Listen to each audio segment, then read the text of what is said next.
शिक्षा और दुनिया एडू अफेयर्स के साथ।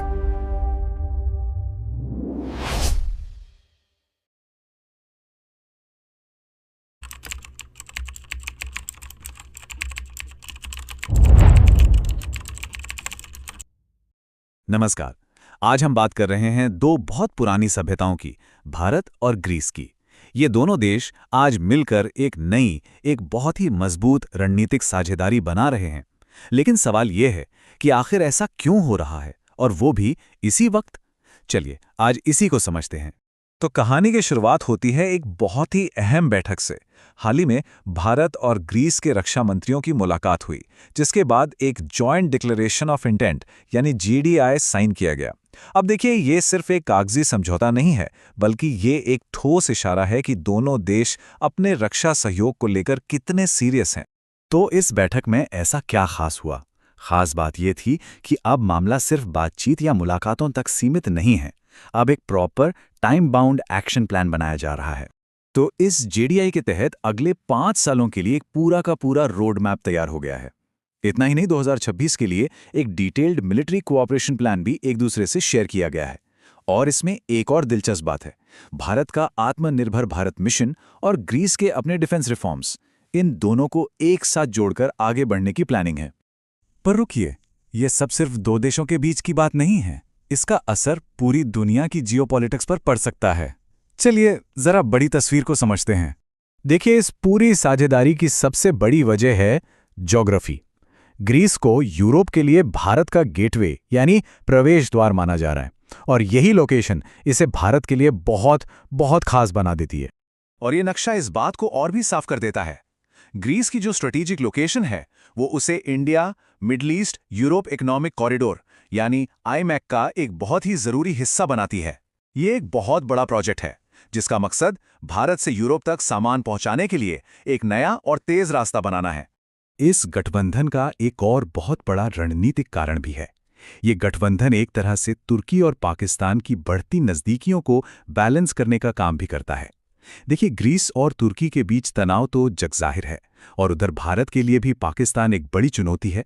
तो जाहिर है, ये पार्टनरशिप दोनों ही देशों के लिए बहुत मायने रखती है। लेकिन अगर हमें इस साझेदारी को सही मायनों में समझना है, तो हमें इतिहास में बहुत पीछे जाना होगा। मेरा मतलब है बहुत ही पीछे।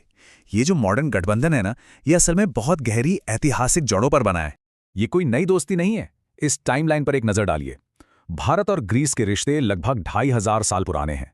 मौर्य साम्राज्य के समय से व्यापार हो, या फिर सिकंदर का भारत आना, और फिर गांधार कला, जिसमें ग्रीक और इंडियन स्टाइल का एक अद्भुत संगम देखने को मिलता है। हमारा इतिहास एक दूसरे से हमेशा जुड़ा रहा है। लेकिन जाहिर है, हर कहानी की तरह यहां भी रास्ता पूरी तरह आसान नहीं है। इस साझेदारी के सामने कुछ बड़ी आर्थिक और लॉजिस्टिकल चुनौतियां खड़ी हैं। इतनी सारी संभावनाओं के बावजूद एक आंकड़ा है जो थोड़ा चौंकाता है। 2022-23 में दोनों देशों के बीच टोटल ट्रेड, आप जानते हैं कितना था? सिर्फ $2 बिलियन। और ये समझने के लिए कि ये आंकड़ा असल में कितना कम है, जरा इस ग्राफ को देखिए।